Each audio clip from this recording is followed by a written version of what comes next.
Our guest today is Professor William Kline from the University of Illinois at Springfield, speaking at Rockford College on philosophy of business. Maybe we'll start with a motivational question. Why does philosophy of business matter?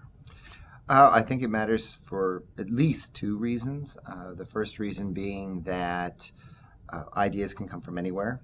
And so if one is a business student or any other student, it does pay to try and get those innovative ideas that might make one comfortably well off for the rest of their lives, get them anywhere. And then the second reason is that in current discussions about business ethics and policy and what businesses ought to do, what one thinks policy should be, what one thinks that executives are ethically obligated to do, really does depend on what one thinks business is. Mm-hmm. And there are actually at least several versions of what business is running around. So Right. Okay. it helps to think clearer about that if one just wants to think. Now, your explication for our dynamic modern business economy, you actually gave a theoretical, historical talk identifying four major theoreticians who, in some senses, were the architects of our modern business world. John Locke, Thomas Hobbes, David Hume, and Adam Smith. For each of them, what's their contribution to philosophy of business, starting with John Locke? Locke is most famously known for, probably in this context, his theory of property and how we come to own property by mixing one's labor. But I would actually say his most important contribution is probably the notion that we are all born with equal legitimate power, that within the sphere of, say, property rights or rights to one's own life and health, nobody is born king, that we're all on an equal footing. I mean, that's an important foundation of liberty, I think, that Locke sets within that context. So the notions of liberty, equality, and the justification for property rights through mixing labor. Those are right, but Locke's. I would put the labor one third. A lot of people put that first, but I would actually put, as we'll see when we get to Hume. Okay, fair enough. Thomas Hobbes, what's his important contribution? Hobbes' is an important contribution, I think, deals mainly with contracts. I think Hobbes realizes how complicated contracts can be, starts asking some very tough questions about when one can opt out of a contract, when one is beholden to a contract, even under very difficult situations. Mm-hmm. And this is a modern functioning market needs contracts and needs a sophisticated view of them, and I think that he's at the heart of that. He's also at the heart, too, of the thought that it's actually government provides us with our rights and not that we're born with those rights. So he actually contributes an important counter-argument to... So Locke is more natural rights tradition, Hobbes more positivist tradition. Yes, okay. Absolutely. Now, you're most excited about David Hume, who often gets less attention on this issue here, but what is Hume's contribution to the understanding of property rights, trade, and so forth? Well, yes, on our previous episode, we actually did talk about Hume. I'm back a year later. Yeah. Hume identifies them as conventional, that property rights are conventional, and that so is contract. So that it's not a natural law in the sense of God-given. It's natural in the sense that humans make these laws.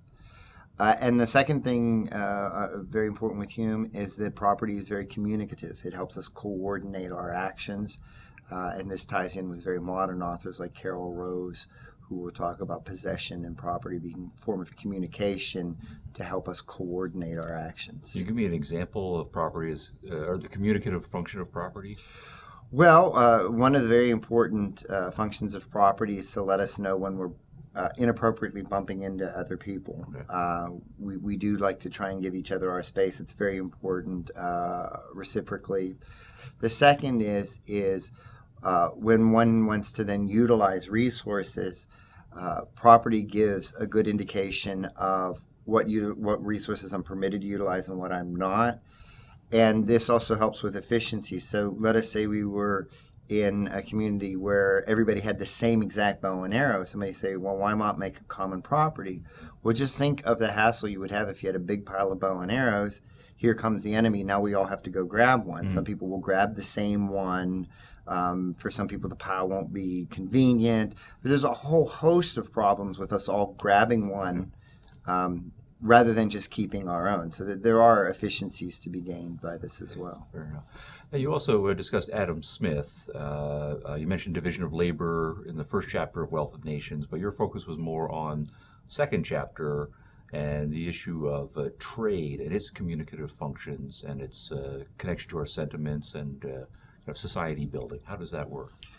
Well, what I talked about today is I'd like to consider that Hume or Smith says, why do we engage in the division of labor? It's because we have a propensity to truck and barter. We actually want to. That's some sort of foundational desire.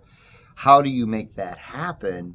That's where self-interest comes in. And it's the self-interest. I don't consult my own self-interest, but since I want to trade, I need to consult and figure out what you want so that then, as he says, I can make an argument to you of why you should give me this for that. And that's what trade is an argument of why you should give me this for that. Right. Okay. And it's mutually self-interested. Yes. Okay. And serves as the basis for broader social connections. And if I may say, it's not just mutually self-interested where we each know our own self-interest. It's mutually, I don't know if reflexive is the right word, but I'm considering your self-interest and you're considering my self-interest to make the trade happen. Okay, one maybe final question. Here we are in the early part of the 21st century, a very innovative, dynamic, cosmopolitan business world. All of the figures you discussed are, by some measures, rather ancient, right? Figures looking at young people. Is there a value for young people thinking about business to actually going back and reading Locke, Smith, and the others, or have their insights been incorporated into more modern thinkers whom it would be better for them to read and reflect upon? I don't know about better to read. I like going back to the ancients because they're removed from the current political hubbub. So it allows one to read the arguments a bit clearer without any vested interest one has in a political party. All right. Well, thanks for being with us today. Thank you.